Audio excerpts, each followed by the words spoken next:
Have you ever wondered what it would be like if Pokemon were real? I think every Pokemon fan has. I mean, I love to have a Riolu or Tepig running around the house, but I wouldn't be too happy about Hypno abducting kids every other day. Yo!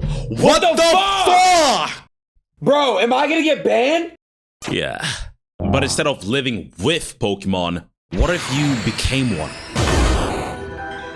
This is the story of a kid celebrating his 12th birthday with his 4 friends who loved Pokemon just as much as he did. But that same day, a strange aura knocked them all unconscious. He wakes up in a forest surrounded by a Torchic and a Chikorita. Not long after, he realizes he's become a Pikachu. This is Pokemon Ruby Destiny Rescue Rangers, one of the oldest and most forgotten ROM hacks ever made. I welcome you to Lost Hacks, a series where I explore old forgotten Pokemon games. Today we're covering the second game of the Ruby Destiny series. It's actually a trilogy. Well, technically a tetralogy? Huh? Yeah, that's just not a word. I grew up playing a little bit of the second game, but mostly the third one, Life of Guardians. It was a big part of my childhood, but it's been years since I played them, so it's all gonna be a fresh experience. And before you ask why I didn't start with the first game, it's kinda ass. And honestly, it's not nearly as story heavy as the others. So with that out the way, let's finally step in to the world of Ruby Destiny.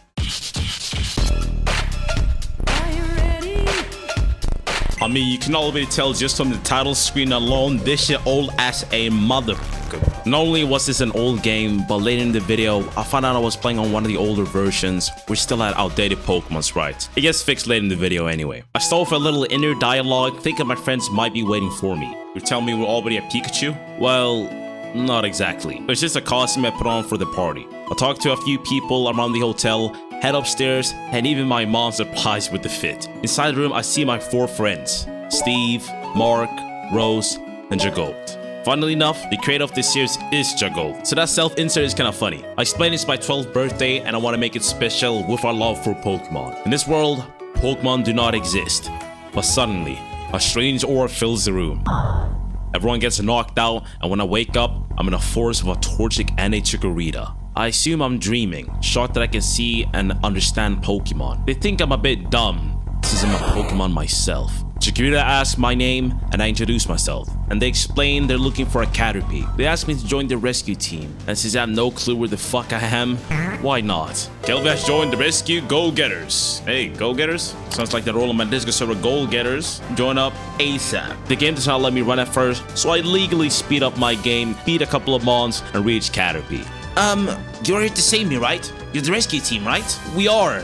Yup. Is that right, Kelvy? So what if I just say no? Kelvy, how can you say that we're not a rescue team? I guess you just knew. Then a main Nectar shows up and straight up abducts this motherfucker.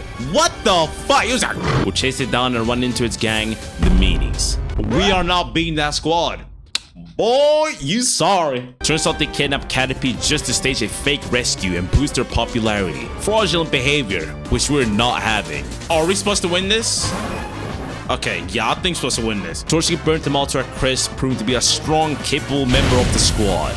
Perhaps the Meanies were the sorriest ones here. We were surprised with how difficult this was, but it looks like a part of us enjoyed it too. After saving Caterpie, they tell me to follow them to the Pokemon Square. Moments later, I am in a crib. They set me up for a clean hut. It's a nice little Pikachu house. As I leave the crib, Chikorita pulls up and tells me we got a rookie badge. This is basically the badge system in this game as we progress. Torchic shows up and tells us to meet at the Poke Hall, where we run into Growlithe and the Square Chief Gardevoir. She heard about our last duty and was pleased. She gives us one special mission to see if we truly have what it takes to be a real rescue team. In short, weird boulders have been sighted in Fortune Valley. Chikorita hands me some items, but then I remember this game uses HMs. Alright, HMs. I'm definitely gonna be excited about that. When we arrive, it looks like a whole mountain shifted and blocked the path. Right in front of us, a Regirock appears. What the fuck? Ah! Destroy path! Destroy! Yes, we already fight a legendary. I switch into Pikachu to land a T-Wave and do as much as I can, then finish it with Chikorita. That was a wonderful display. After the fight, Regirock looks confused, like he forgot we even battled. Get this dementia mon out of here, man. On the way back to inform Gardevoir, I find out this Butterfree could put on a nostalgic tune.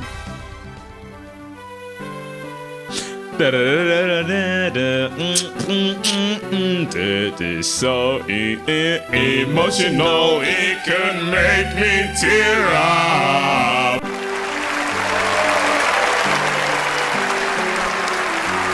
This theme generally like one of the most underrated Pokemon themes though. And that is true. This beat Heike hits. Gardevoir says we still need one more rescue badge to advance, so she sends us to help someone in Bouquet Field. We see a gang of grass types bullying a lonely Eevee named Rose. Kinda funny it is in the Bouquet Field, no? Torpus is right, Rose. We should beat you up until you take your last breath in this world. We don't belong. Oh!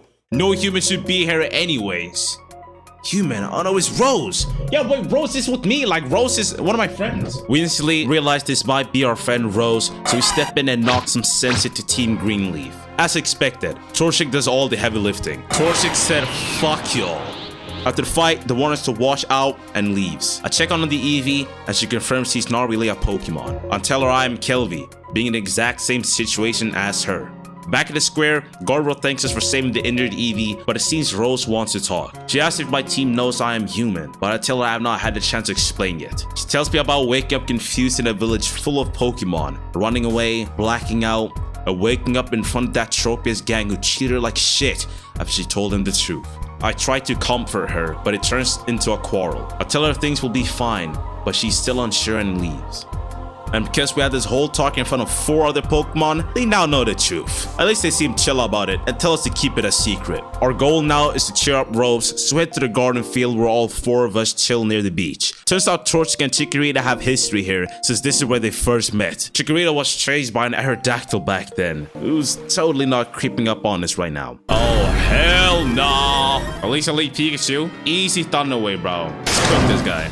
I cook him, we did. I go into Chikorita, and she lands a final blow. Hopefully the Aerodactyl leaves us alone forever. Rose seems cheered up after the fight, so head back to the square. We talk to Kangaskhan, who tells us more jobs are coming and gives us our second rescue badge. As we leave, we run into Caterpie again. This time his mother is in trouble. A group of Cyphers gang up on them. She already know we are here to save them. We find them and act immediately. The Cyphers refuse to let Butterfree go, so we do what we do best. Smoke them in battle. It is a double battle against 6 Cyphers. Both me and Torchic, they drop fast. The bugs get their opening to escape, and we dip shortly after. Like, I'm trying to understand why they ganged up on a Caterpie and a Butterfree, bro. Next day, Kangaskhan gives us a new mission, and funnily enough, it is from the Cypher Squad. They want a race? It feels like a trap, but we want to prove we're a good rescue team. So we head to the track field and meet these bums. Torchic calls them out immediately, but they say there is no trap, just a race. We'll make a deal. If we win, they have to spill the tea on why they attacked that Butterfree. They agree, and we all lock the fuck in. I'll finally gain the ability to run and shoot off. Bro, we are not beating this race, bro. We the old school Pikachu, the big back one. While running, we see a Cypher, and I can't tell if he went away because it was shortcut or because he's trying to bait us. Turns out it's the latter. After the detour, I end up in a maze, and luckily not for long. When I close in on the goal, this artist pulls up running like Barry Allen and steals first place. At least we still beat the Cythers, so now they gotta speak up. Apparently they just wanted Butterfree to join them in a race. She said no, and attacked them? Aight. Back at the square, Kangaskhan gives us another mission, this time from a Dratini who needs help passing his test in Crystal Mountain. But before we follow him, the gang mentioned ice tours may be in this hoe, and they were right. I thought that was a fucking joke! It's one of the few custom-mons in this game, but more appeared later on. Because Dratini is actually in our team. I'm not sure if bro's gonna be a permanent member, but he does have Surf. We make it to the peak and see Rayquaza waiting for us, where we all nervously walk up. Rayquaza's here to judge if Dratini can join the Dragons, but as it utters his name, I think to myself, this has to be our friend Steve, right? Ray sees Steve's desire to be with the Dragons, but rejects him, saying his important lies elsewhere. The squad feels bad for him, and for some reason, this fucking chicken wants to pick a fight with this dragon. Yo, Torchic, why are you picking fights against people we can't beat, bro? We are literally sorry, bro. We should tank this, though. Spam Flash? Bro, this one mean, bro. Old legends are so sorry, bro. How am I missing Flash? Pikachu goes down, but with Para Hacks and Dratini spamming Twister, Steve gets the kill. Good job, Steve.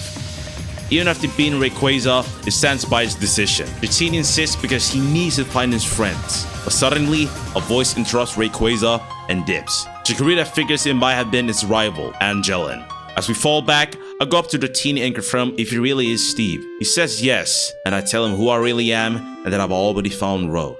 Steve, look, you got one of the best spawns, bro. A dragon type. As we leave, my suspicion rises. Did someone like eavesdrop? See? Like, why was the screen like still waiting there? Next day, Kanga says we got a mission from an unknown sender that we should meet him at the Crystal Mountain Peak. Quick complaint though. This game has 0 repels, so backtracking is painful and probably took up like 40% of my playtime. At the top, we meet the unknown sender, Angelin. It knows we were with Rayquaza yesterday, and whatever beat they have must be serious because it wants to fight instantly. What? What did we do? We're getting ganged for what? Okay. Angelin looks weird here since I'm on the old version, but in the update, it looks like this. I don't know what kind of second puberty glow up bro had, but it worked. Are you dragon type? Oh, and that did nothing. Well, I kind of wish we did poison powder on you actually. Yeah, I wish I did that because Angelin destroys my team. I'm talking kin level defeat against Zao, bro. When you lose, you wake up in a place that looks like hell, where a Pokemon we will meet later is just chilling. It sends us back to spawn, so that means we have to be Angelin. I get the poison off, switch to Pikachu, who tanks a point-blank Dragon Breath, and slowly the poison chips it down. After the fight, Angelin keeps insisting we are Rayquaza's followers, but we're clearly a rescue team. We explain what happened yesterday, and Angelin tells us that when Steve wished to join the dragons, he meant the 4 Guardian Dragons. Heaven's Dragon is Angelin, Hell's Guardian, Deviel, Atmosphere Guardian, Rayquaza, and Life's Guardian, Retherna. It admits it was wrong and disappears. As we leave, I overhear a conversation from someone. I'm guessing it's with the 4 Guardian Dragons testing us. The next day, Kanga gives us our 3rd badge. Sadly, there are no new missions, but we run into Caterpie again who wants help collecting minerals in a cave. On the way, there's something lucky and unlucky happens at the same time. Oh! What the fuck? I cannot catch it, so I take it out with dignity. Inside the cave, we run into those clowns again. They're planning to jump Caterpie, thinking he would be alone. I even say this. Some rescue team you 3 turn out to be.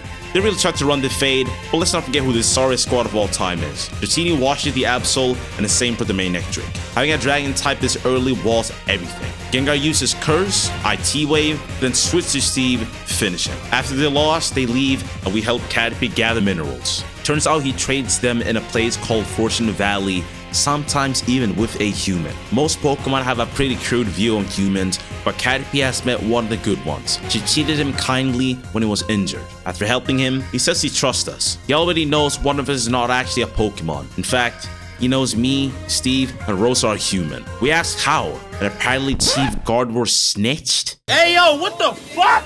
This is not an okay let's go moment, nigga, she snitched. Watch the big Gengar, bro. Oh, what did I say, bro? Oh, and that he did. Before we get to that, we run into an Espeon who turns out to be Rose. She evolved. And when I reach the square, everyone is gathered on the Gengar while he exposes me to the whole place. What? He's just a human, but you can hide the truth and more Pikachu. So what should we do now? I know what we should do. Let's get rid of that human together with that Eevee and Dratini. No, I have a better idea. She teed up, bro! And that she did. She told everyone to get rid of the troublemaker Gengar instead. Thanks to our past deeds and saving her kid, she trusts me no matter what I am. Gengar leaves in embarrassment, but at least me and my friends are still accepted. But the next day changes everything.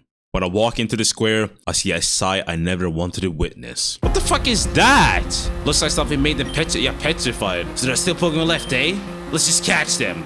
What the fuck? Humans raid the village right after we proved ourselves innocent. We fight back against the Pokemon hunters with all our might. Unfortunately, their boss pulls up. She tries to take us down too, but the go-getters are not having it. Steve throws 3 massive surges at Ariados and kills it.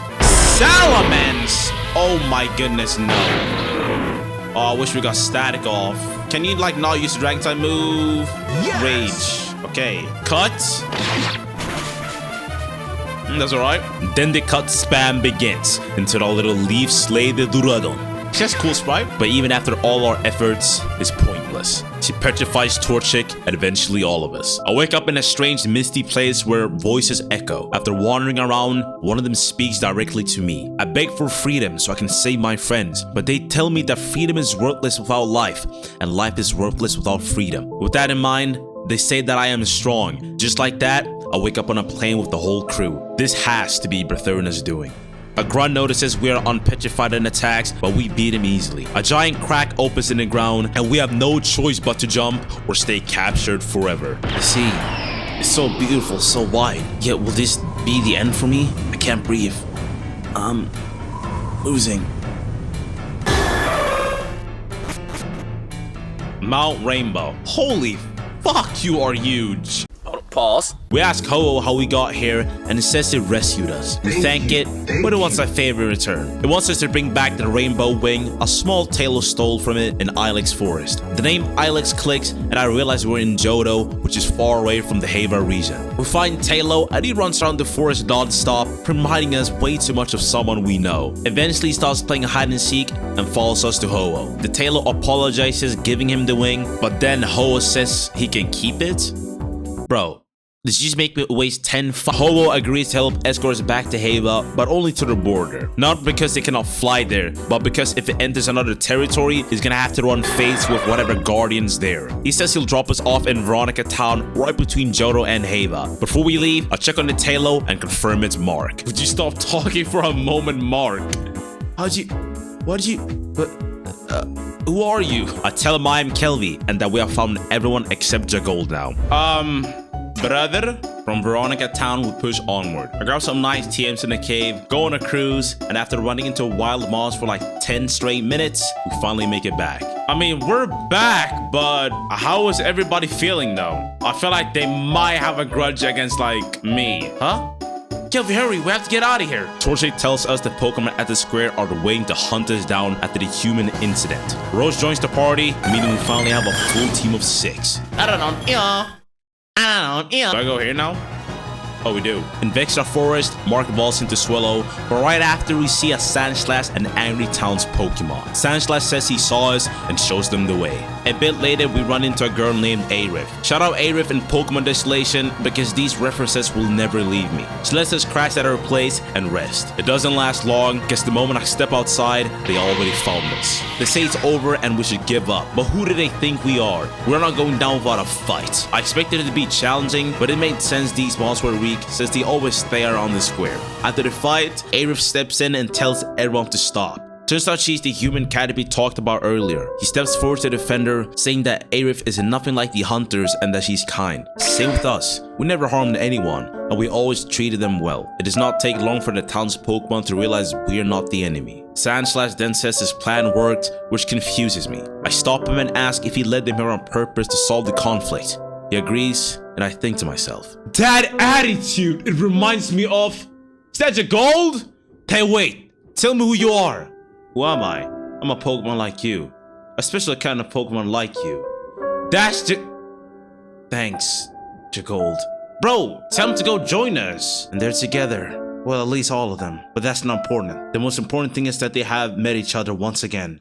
Jagold! Next day, we meet Kanga again and gives us the 4th badge after everything we went through. It has a big mission for us. Train at Poketropolis, where a bunch of rescue teams like us reside. On the way there, I start thinking about Jagold. Ain't we all like 12 years old? That nigga Mark Loki acted like a wise-ass dude. Maybe that's how he always was though. Even as a 12-year-old, you know? While crossing through a cave, we make it out and see a strange creature. Are you Bertherna? My dear travelers, you wish to seek the secret of this lake where I stand as his guardian? Wait, what? Yeah, this motherfucker thinks I meant to claim something from it and challenges me. Guardian of Lake. Amerswan. So I can only assume you're like water flying maybe? Yeah, sounds about right. I had a feeling that was gonna happen though. Whatever. Our girl Rose beats the Guardian. I explain again that we're only passing through and Amerswan finally understands. It's just me or some of these mods low-key dumb as fuck. But then we reach this stupid part of the video. As I walk up the path and try to enter, my game keeps doing this. And my whole game just... I really hope I'm not locked. Maybe it's because I was speeding up. Let's just walk through normally. Okay. My first thought was that I had to be on some old version of the game, and I actually was. I updated it and instantly saw a bunch of sprite changes, hoping this bug was fixed. Can I please go through here? Oh my god! Of course not. Look, I did not want to quit this game because I want to see how it ends. After trying some random shit and doing some long, hard thinking, pause on that, I eventually came to a conclusion that one cheat could save me. Yes, walkthrough alts. That is how you know it's bad. I had to pray that I could find an opening. Otherwise, we're gonna react to someone finishing this game while I talk over it. But mashallah, we made it, bro. Oh, fuck. Don't see this! I got this shit on cam!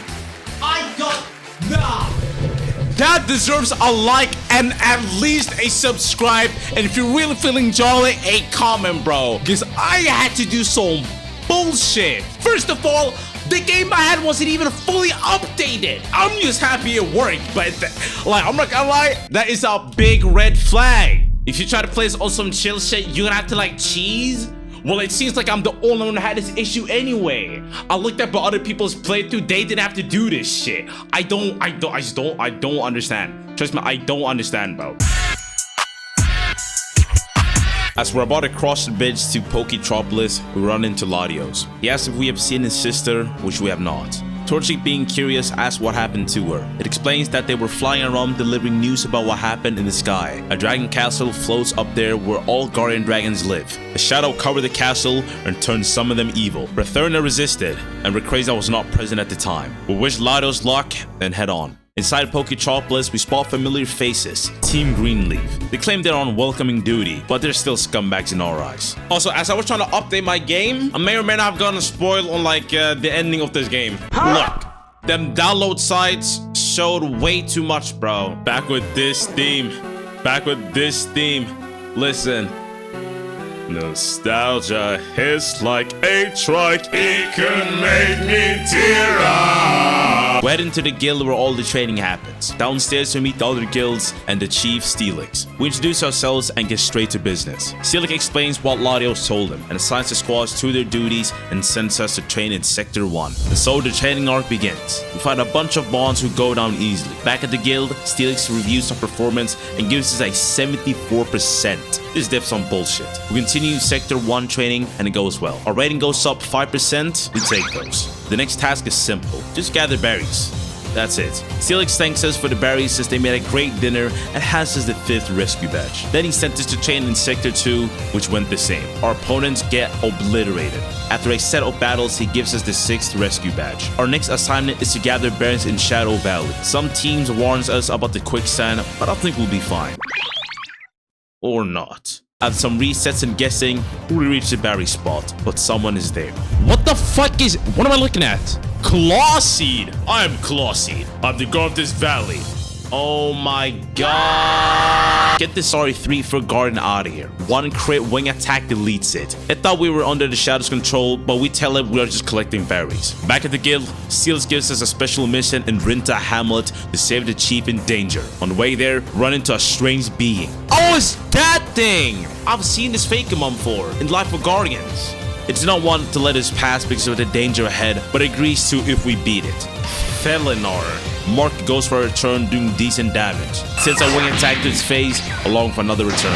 Finally hits back on for confusion, which does close to nothing. Mark wipes the floor with his Felinar. Now that it let us through, I ask who it is. It explains that it's the guardian of the full moon, not native to this land apart from Sinnoh. It sensed danger in Hava and came looking for answers. It look reminds me of Zygarde. It reveals itself as Cresselia and says that when it leaves Sinnoh, it takes this alternate form. So you just change form when you leave Sinnoh. We reach the village and immediately see someone getting attacked. The blossom has been affected by the shadow, so we fight it and snap it out of it. We make it to the chief, but then we hear a familiar sound.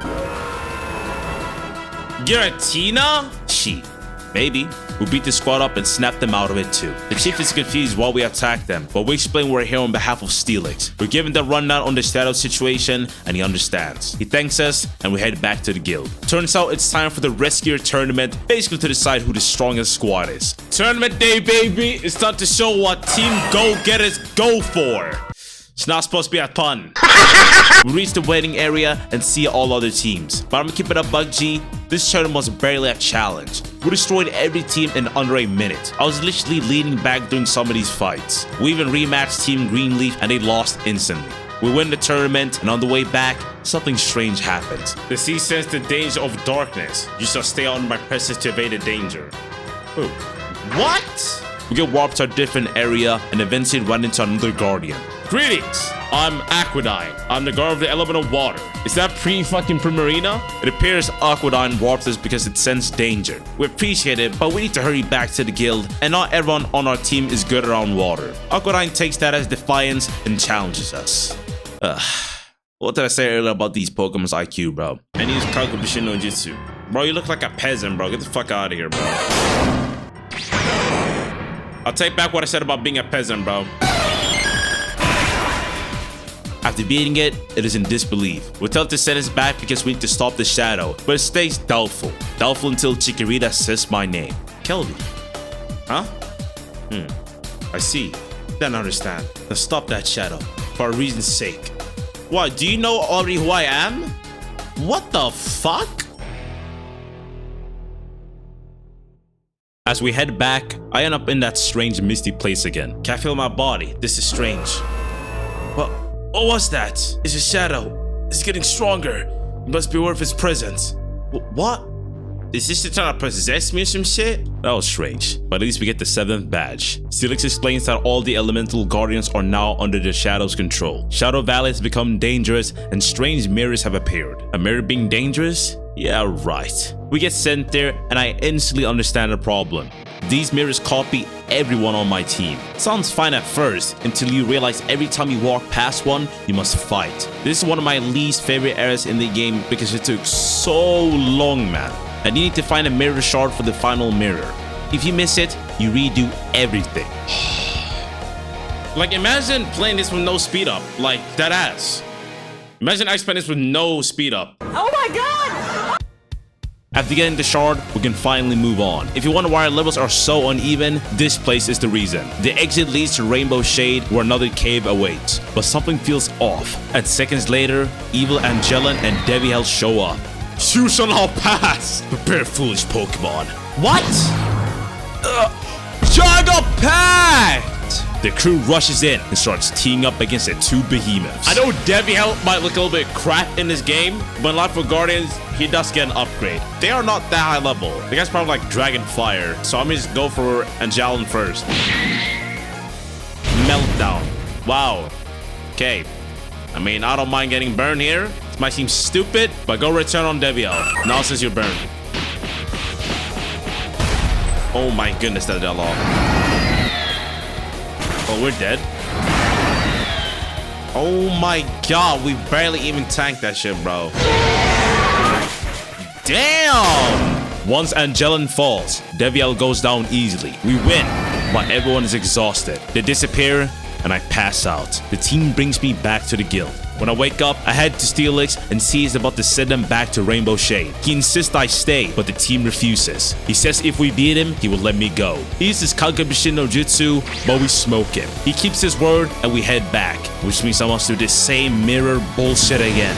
Back where we left off, we enter Iniquity Cave. Inside, we battle all 4 elemental guardians, but after fighting reflections for 20 minutes, they fold instantly. We rematch the 2 dragons again by having Poison on Mark activates Guts, and he beats the fuck out of Angelin. Deviel somehow tanks my hit, but the rest of the team cleans up. We beat them a second time, but they're still not back to normal. I guess legendaries take long to recover. Up the stairs, we reach the peak, and once again hear that roar. Torchic thinks it's the shadow. We head up and see the creature. It attacks immediately. Oh shit. That's like a Giratina sprite I've never seen, like, ever. Double team, I guess. Okay, then flash on you and spam aerial ace. Or not. Thank goodness I was a little over leveled here because I'm fighting 2 Giratinas. Mark crits with aerial ace and drops 1. Rose fires off shadow balls and we finish the last one. Or so I thought. Wait, again? level 40. I'm not even healed. Well, at least I kept my paralysis. And at least we are kind of high level 2 from the fucking training grounds. Kelvistrike is gonna be a little bit of a pain.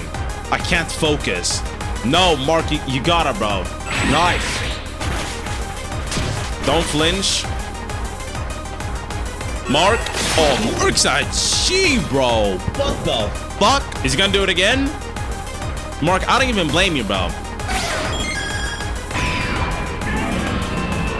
Oh, he almost died. Oh, he gets a crit. Asshole.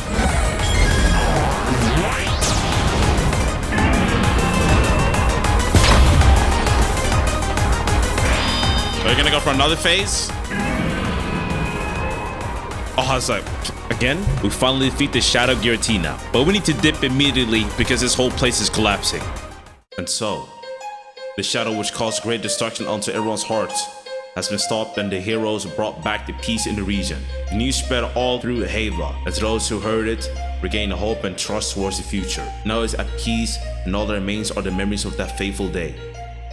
2 weeks later. So this is the place where all happened. Unfortunate that I haven't seen it firsthand, but knowing that it's all over makes me happy. Kelvy and the others.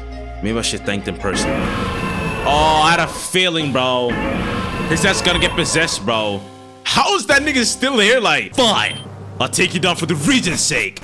Jagold, you're not doing that alone, bro. Back at the square, Kanga congratulates us for saving the region and gives us the 8th rescue badge. Brethren has heard about this too and wants to meet us at Oceana Isle. We have our first talk with the 4th Guardian, Bretherna. She knows we're all humans and explained we were sent into this world because of the balance between both worlds was disturbed by the Shadow's force. We were never meant to be here. She tells me Jagold fought the Shadow but got possessed. Wait, possessed his Shadow and quickly invaded his soul. What is this, One Piece? We ask where he is, and she says he's inside the Tower of Fate. If we defeat the Shadow there, both worlds stabilize and we can go home. Knowing this, we all get emotional since it might be the last time we see each other. Bretherna suggests meeting Shaman and Spinify since they can help with the final journey. Unfortunately, this is where the level curve goes to hell. Why is this Swablu level 40? While searching for Shaman and Spinify, I ran into my twin brother Pikachu, who apparently knows Chick and Torchic, but blocks the path, so I detour. Eventually, I run into Groudon, who loves to scream in my face. This area becomes relevant later. 10 minutes later, we find Spinify and see she's crying after an argument with Shaman. She cares about him and did not want him to engage with danger, so she tried to stop him. Lol. It just sounds like two kids arguing. Somehow we come to the conclusion that she wants to prove herself by battling us. This sprite in this update was cooked. It literally just a Blastoise, but this is the best photo I could find. It still counts as a grass type, so I spam Ember and she goes down. Steve evolves, and I realize this bitch won't join my team and wants me to find Shaman instead. On our search, we find Team Meanies trying to gang up on Shaman. Before they can jump him, we show up. Gengar talks like we're not hot shit even though we saved the region, so we show him exactly who the real rescue team is. Shaman likes what he sees and whirlwinds them away. He asks what we want, and we say Spinify wants to see him. They make up, forgive each other, and Shaman joins our team. But as I go to get him, he kind of looks weird. Why do you look so ugly? That's just not your sprite. That's just not your sprite. Not only did Shaman have the wrong sprite, but bro was level 30. I head back to where Groudon was blocking the path and find out he's getting harassed in his own domain. It's gonna be the sorriest Groudon ever, bro. And of course, my twin Pikachu is here again.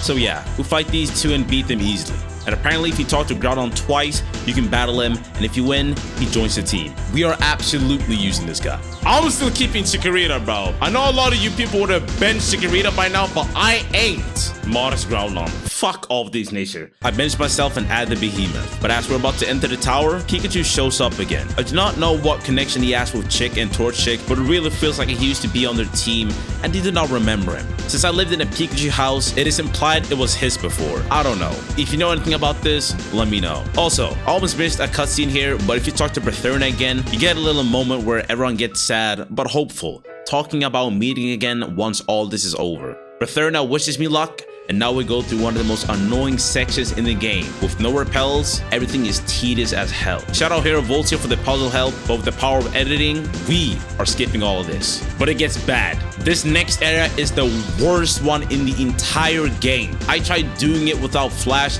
and regretted it instantly. This guy's level 58, by the way. After running around forever, we finally run into Jagol. He's clearly resisting the shadow and want us to help him. We get ready to fight, but end up in a place called Destiny.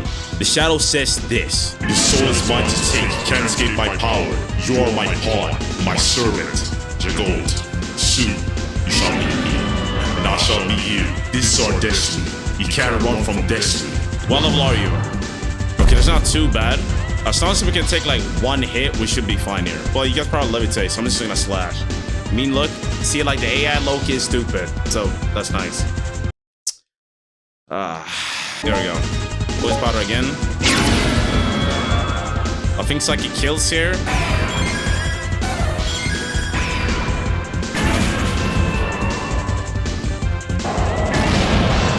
Nice. Even after kicking its ass, the shadow is still obsessed with Jagol. Then it merges with him and becomes even stronger. Bro, I thought I'd beat you. Is this one of them back-to-back battles? It is.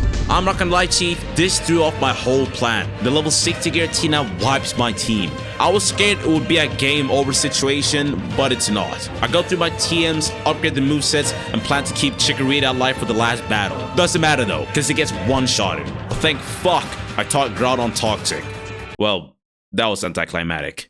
Round 3, we go again, and I finally land the poison. I've been playing itemless the entire game, but this fight and the ones ahead changed that. I'm severely underleveled, and I was not going to train, bro. So I relied on Toxic, and unfortunately, revives. So I'm gonna use my first healing item thought like the entire game in this. Y'all might say shameless, but I prepped with the poison strat way ahead. If there's another fight after this, holy fuck, I am gonna get smoked. And just like that, we beat this scum and saved Jagol. He's grateful we risked our lives for him and joins the crew. But unfortunately, I gotta redo that whole puzzle again. Nigga, we are back here again! A few minutes later, we reach a crystal that grants the wish to send us home, but we basically have to do a fuck ton, and I mean fuck ton, of battles, bro. All I know is gonna be some already know I'm gonna get my fucking ass beat, bro. First up, we really have to fight all 4 Guardian Dragons. We're still underleveled, and I'm telling you, I was not going to grind. Within seconds, Rayquaza massacres Chikorita, and I come to this conclusion. I will most likely be spamming max revives like there is no tomorrow. That didn't kill! At least Bertherna dies to Toxic, and I make sure to poison Deviel immediately. From here, it is rinse and repeat with items and poison. Shout out Chikorita for tanking a point-blank Dragon Breath though. Eventually I land Toxic on Angelin, and he goes down slowly but surely. Max Revive Tech! Hopefully me playing perfectly normal thought the entire game justifies this. I had to just walk through walls behind a glitch freaking entrance. Angelin, you're going down. I really thought the game was over at this point, but apparently not. You're supposed to pick one of the 4 dragons to join your team, but if you go back to the square and try to use them, the game bugs out. The story literally rolls backwards and you lose your PC access. Do you see why I'm cheesing these battles? It gets worse. Not being able to use any of the Guardians was such a bummer. And writing this now, I'm realizing how pissed off I still am about that. Next up is another set of fights against the Elemental Guardians. And this time, we'll have to battle them 4 times in a row. There's no healing spot here, by the way. I can only rely on items which are running very low. Once again, if I white out here, I cannot get back to where I was because the story's bugged at the square. That means I cannot grind even if I want to. I can't cheat rare candies, and I cannot remove hate gems. My movesets are locked, and my levels are fucked. After a bunch of resets and wasting half my bag, I beat one of the 4 fights. Immediately being met by a strength puzzle, I knew this was gonna be on some bullshit. My revives and heals are running mad low, which means Toxic stall strat is about to die. So for the next 10 minutes, I'm searching for anything to help. With no way to train, no way to get candies, and game bugging every time I return to base, there was only one option left. Cheat. When I tell you I refuse to give up and wanted to beat this game, I meant it. I went through dozens of cheats that did not require PC access. You can even hear the frustration in my voice. Fuck, man. I tried to walk through walls to skip the Guardians, which triggered another bugged battle with Courtney. I kept searching and found cheats I've never seen in my life, and eventually I found the one that puts every stat at 999. I'm sorry in advance to anyone disappointed I had to cheat for the final bosses. But let's be real, it's like 3 people left watching this video. I start blitzing through the Guardians, well, most of them anyway. You know what this feels like? When you're watching an anime or a show, it was kind of like normal. It wasn't anything too crazy. Then near the end, you look back and you're like, what the fuck is this? Because what you see are gods. Apparently the MC was the son of a demon lord. You know, the whole type of shtick. I'm gonna be honest, there's nothing exciting about these last 2 Guardian fights because my stats are cracked. After beating all 4 Guardians and collecting the keys, we reach an area called Destiny. Eventually the squad posts up, we pose together, and ahead of us, another foe appears. And I thought there aren't any Pokemon living around here. Not that the gate should be here. I am the gate. Then let's get back. Do you think I will let you go back? Huh? You altered reality. You created another future. Another reality, another world. Jago was meant to die. That's what it should be. But you took the other road, and as a result, you created a new future, different from the future which was supposed to be. I can't just let Jago die. He's my friend.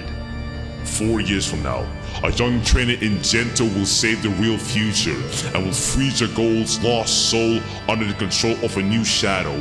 What the fuck? I think this is setting up for the 3rd game. What's your point? Jago's alive and that's... Now let me fix the problem then. Prepare thyselves.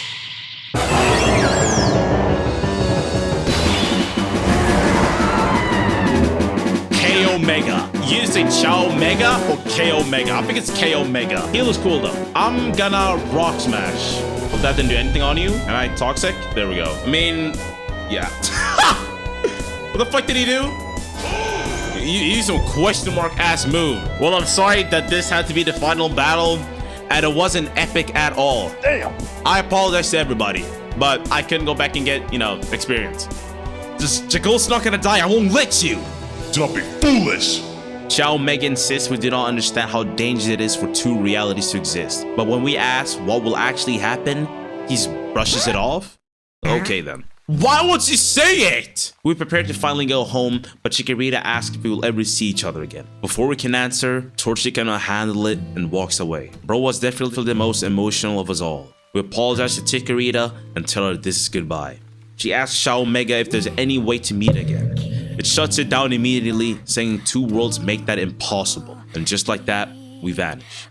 Before Chikorita leaves, Berthurn appears to comfort her. Xiao Mega reminds Berthurn there's more ahead of us because of what happened today. She knows, but refuses to speak on it. I'm not liking this angle, bro. Chikorita better not get hoed. Chikorita tells Berthurn she's fine and can walk back alone, making it their last moment together. Strangely, Berthurn seems to be in pain. But before we can focus on it, Xiao Mega says that since 2 worlds exist, there should be 2 guardians of life to watch over them. That line alone sounds like the perfect setup for the 3rd game. Berthurn knows this, but her response is off. She can barely speak. I might be overthinking it, but something is definitely happening to her. We'll get a glimpse of Torchic and Chikorita reminiscing, but luckily Latias and Latios arrive to comfort them. We get another scene of Berthurn and Deviel, where he's about to ask her something. Berthurn, there's something I want to ask. Hi! What the? Celebi, drat, you ruined everything. Ugh. Wait, what is he gonna ask? Well, ask her out some shit? And finally, we find ourselves back where everything started. And so they return to their world. Kelly's mother explained that they suddenly disappeared for 2 minutes. Oh my god. Wouldn't it be some shit where it's like different worlds move at different sort of times? That shit always hits so hard, bro. Like imagine you actually been gone for 2 minutes, like oh shit, you're back. And you experienced like years of like life in a whole different world. You know like the type of psychological damage you're gonna have as a fucking kid too? I don't trust this though. Nigga, did I just disappear? No! And a lot of people did help with this. We will never forget you. We'll meet each other again in time. Even if we're 2 worlds apart from each other. As long as we're under the same sky, we'll meet each other again. Wait for it, my friends. Chikorita, Torchic. Is that it? This was Pokemon Ruby Destiny Rescue Rangers. I'm gonna say this was for playing over the first game. I'm not gonna lie, I'm pretty sure some of the legendaries in this game made an entrance in the first one, but not so much. If I recall, it was mostly about Lugia and Shadow Lugia. And I just want to say right now, thanks to ChatGPT, it made me find some old-ass forum explaining that there was actually different types of endings depending on which guardian you chose. I would have gone back and checked if I could go get them, but I'm pretty sure I had to fight all those guardians again. And not only that, my save files and even my save states don't even go all the way back there. But I'm gonna like leave a link below if you actually fucking care about it, but I don't think anyone cares that much. But it's just cool. But ultimately, the endings kind of lead to the same thing, but there's actually sort of different actions that all these guardian dragons takes. Like I'm pretty sure Debbie Helena, like Chow Mega, genuinely tries to kill Jagold. So, but I felt like it was neat to play this to move on to the third game, which in my opinion, way better. But what did I rate this game? I'm gonna give it like a 6 out of 10 or maybe like 5.5. I mean, it had somewhat of a story. I did like the sort of take they went with this game. I mean, we played as Pokemon, sort of like mystery dungeon kind of. The bugs really kind of threw me off a bit. Obviously, I mean, look what we had to do at the ending game. Like, you should not have to do this in any game you play. That you have to fucking like cheat in stats. And the level curve was a bit annoying because I don't like sitting around these grinding for hours, but it's granted since I knew it's an old hack and level curves and grinding were really bad back then as well. But I have really high hopes for Life of Guardians, and I'm pretty sure it's literally the continuation of this one. But we will have to see more of that in the next game, and I do hope you enjoyed this video, as this is a brand new series and a different sort of take I make on a video. If you want to support me further, then of course like, subscribe, and become a member today, as it gets me one step closer to making this full-time and becoming a YouTube GOAT. I'm a very ambitious guy, and I do have very big plans and visions for my channel. I don't want to become a mediocre PokeTuber and just be lost in the sauce between everybody else, but I actually aim to become a GOAT within this community. You might not believe me, but I know some of y'all actually do. And if you resonate with this vision and want to join the Strike community to rise to the top, all you gotta do is quite literally subscribe and join the Discord. It's as simple as that. I'm gonna go ahead and edit this shit ASAP. And once again, I'm excited for the third one, bro. I think you'll really like that shit too, because hey, for what I remember, you can either become evil or good. That's all I remember, bro. Anyway, make sure y'all to stay hydrated.